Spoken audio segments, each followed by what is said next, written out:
Um abraço para todo mundo aí, um beijo para todo mundo, galera do segundo ano, aula de sociologia de hoje. Vamos seguir nesse barco aí turbulento que é o Rio de Janeiro, esse barco turbulento aí que é a humanidade aí, como a humanidade é turbulenta aí. Tá ok, galera? E vamos no seguinte aí.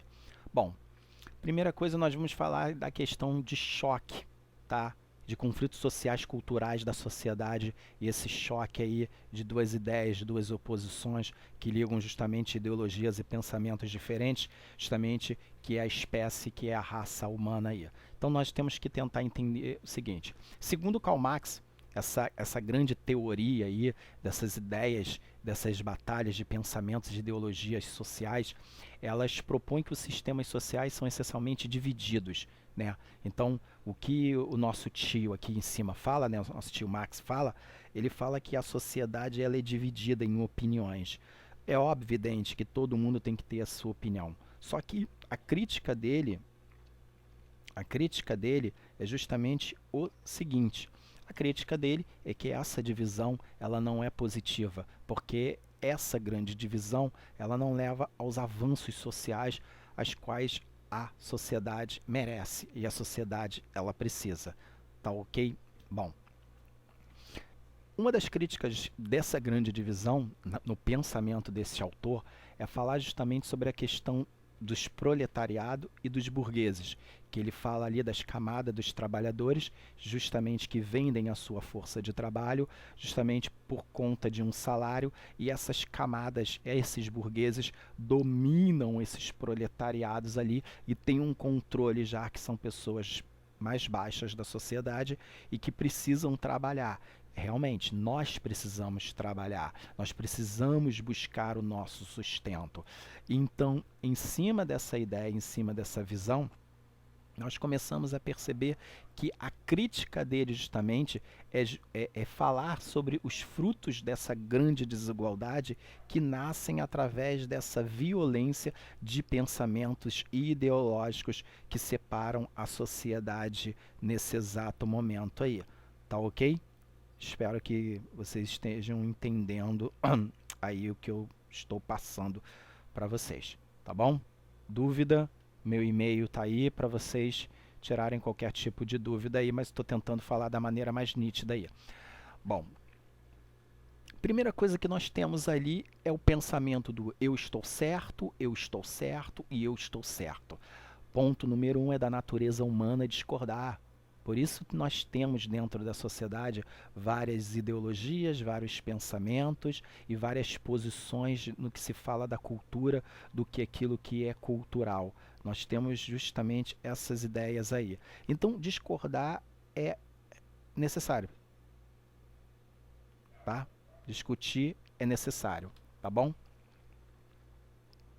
Bom, a partir daí, nós temos um outro ponto aí. Que ponto nós temos a destacar? O ponto que nós temos a destacar é justamente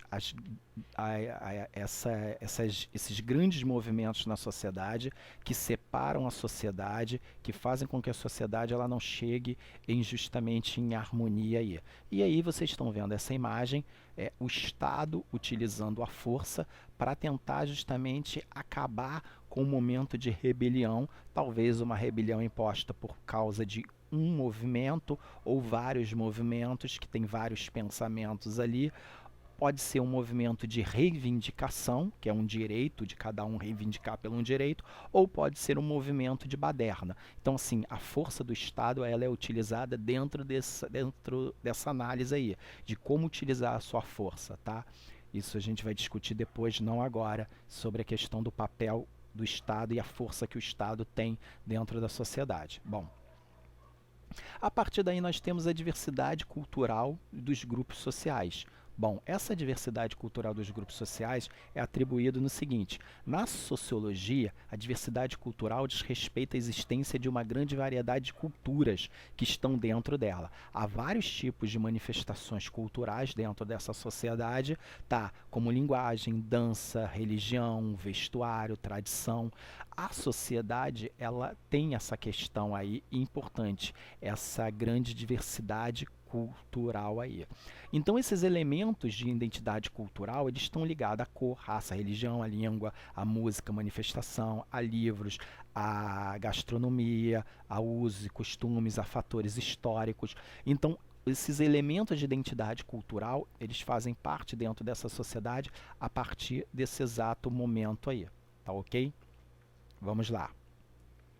Bom, observação. Hoje, essas grandes questões que a gente tem que debater dentro da sociedade, onde cada um defende a sua verdade, onde cada um defende a sua ideologia, ela é uma coisa muito preocupante para o Estado. Por quê? Porque dentro dessa análise nós temos o seguinte, a defesa do eu, Leandro. Então, particularmente quando eu, Leandro, estou aqui defendendo o meu posicionamento, estou defendendo a minha ideia, eu não dou ouvidos para você. Quer dizer, aqui não há o diálogo, aqui há a imposição do meu pensamento e a imposição da minha ideia, né? Não existe aquele lado de que nós vamos virar para sentarmos e termos um diálogo, e termos uma conversa. Lógico, eu posso continuar detestando vermelho, você pode continuar adorando o vermelho, mas isso não significa que nós temos que virar inimigos na sociedade. O retrato aqui embaixo mostra essa ideia, a divisão, a questão da opinião, os movimentos ideológicos e por aí vai. Bom, e aí nós temos a violência física e verbal, que são usadas para colocar a minha visão como única, como absoluta, como certo. Todos têm o direito de discordar ou não aceitar algo, mas onde temos a violência, nós não temos a democracia. Então vamos lembrar, onde nós temos a violência, nós não temos a democracia. Então, se você utiliza das artimanhas da violência física e verbal para sobrepor a sua ideia, então isso não é democracia. Democracia é um regime político em que todos os cidadãos elegíveis participam igualmente do crescimento e desenvolvimento de um país, seja pelo debate dentro da comunidade ou viver dentro da política. Às vezes você não quer participar da política. Você pode participar da democracia sem ser vereador, sem ser prefeito, sem ser senador, sem ser presidente.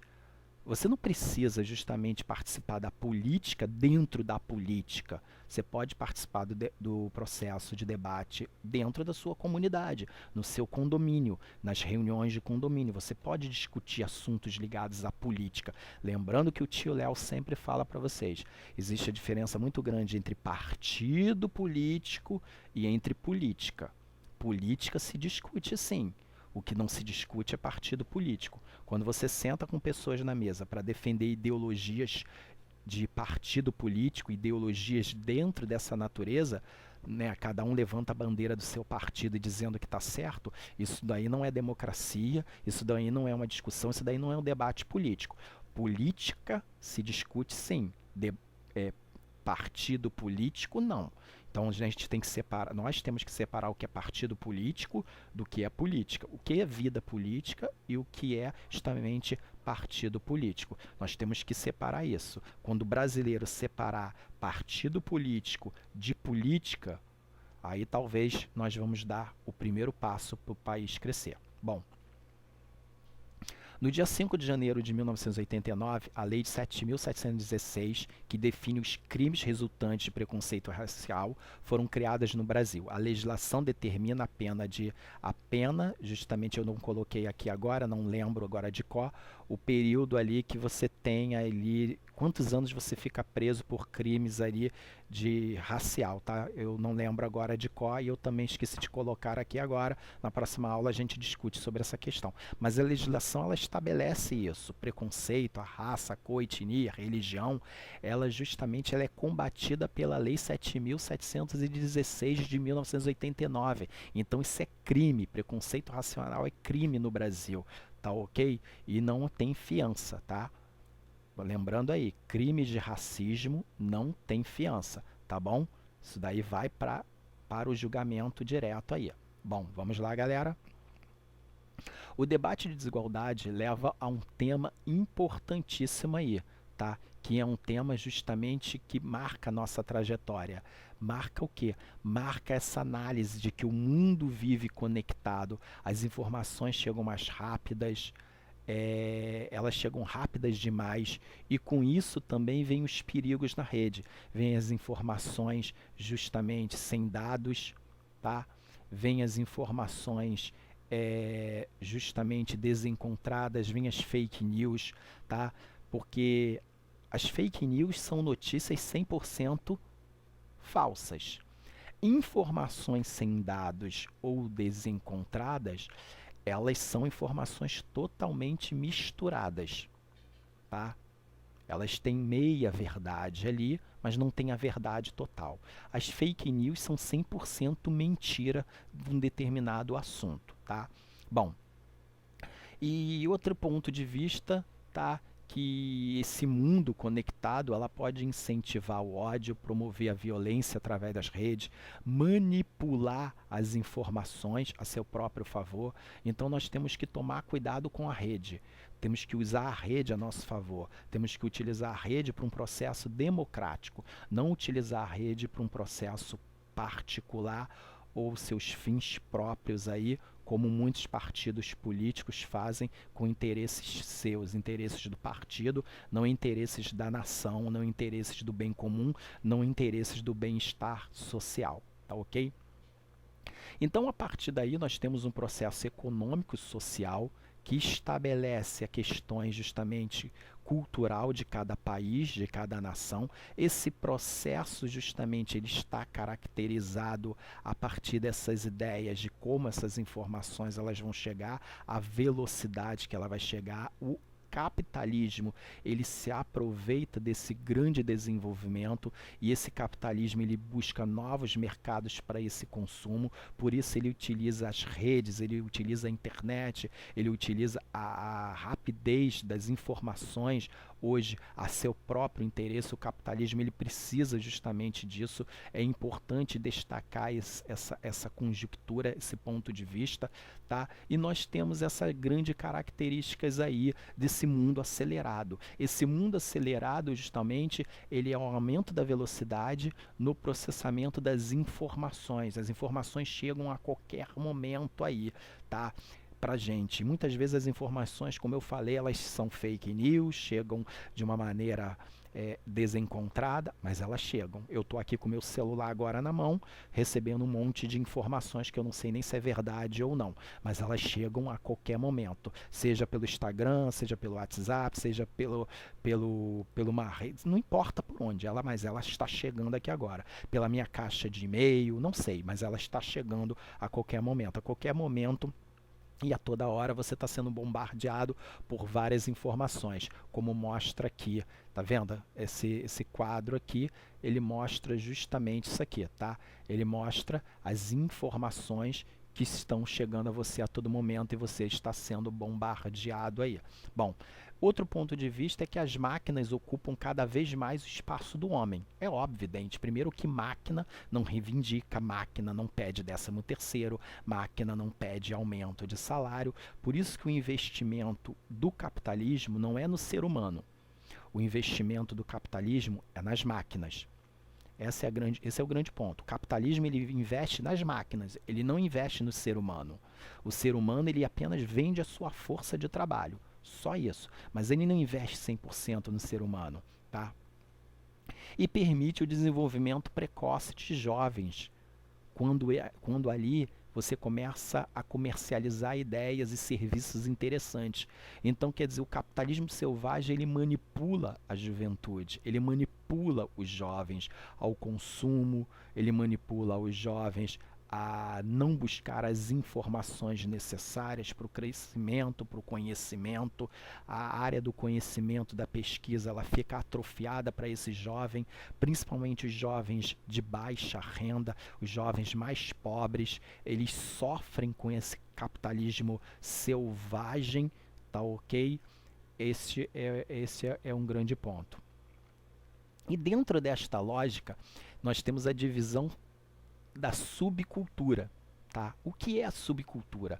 A noção de subcultura é bastante habitual na sociologia e na antropologia. A antropologia, a sociologia, ela estuda muito a ideia da subcultura, que é o conceito utilizado para fazer referência justamente a um grupo de pessoas geralmente minoritário, tá? É um grupo pequeno. Esse grupo pequeno dentro dessa sociedade é chamado de subcultura, tá? Essa galera da subcultura, que fala que é um grupo pequeno, é um grupo que realmente não tem muito valor, muita importância, nós estamos vendo aqui, nessa figura aqui, o punk dos anos 80. Isso aqui é chamado de subcultura. Nós temos aqui, para mostrar para vocês, que subcultura é a cultura da minoria, é a cultura das camadas mais baixas da sociedade, que não enriquecem a sociedade com conhecimento ou com coisas produtivas e verdadeiras. Nós temos aqui uma outra imagem do rock, que alguns anos atrás também foi chamado de subcultura. Hoje o rock ele não faz mais parte da chamada subcultura, dessa cultura desvalorizada, baixa, dos pequenos, das periferias. Não, pelo contrário, hoje o rock faz até parte das elites. Mas a subcultura é justamente para definir tudo aquilo que está abaixo da elite. Então a elite domina a cultura. As camadas mais baixas da sociedade, elas vivem com a chamada subcultura. Compreenderam a diferença de cultura e subcultura? Cultura é dominada pela elite, subcultura é dominada pelas camadas mais baixas que não têm acesso à informação ou conhecimento específico aí de sobrevivência. Com isso eu termino a aula, galera. Um abraço, fui, até a próxima aí, se Deus quiser. Valeu, galera!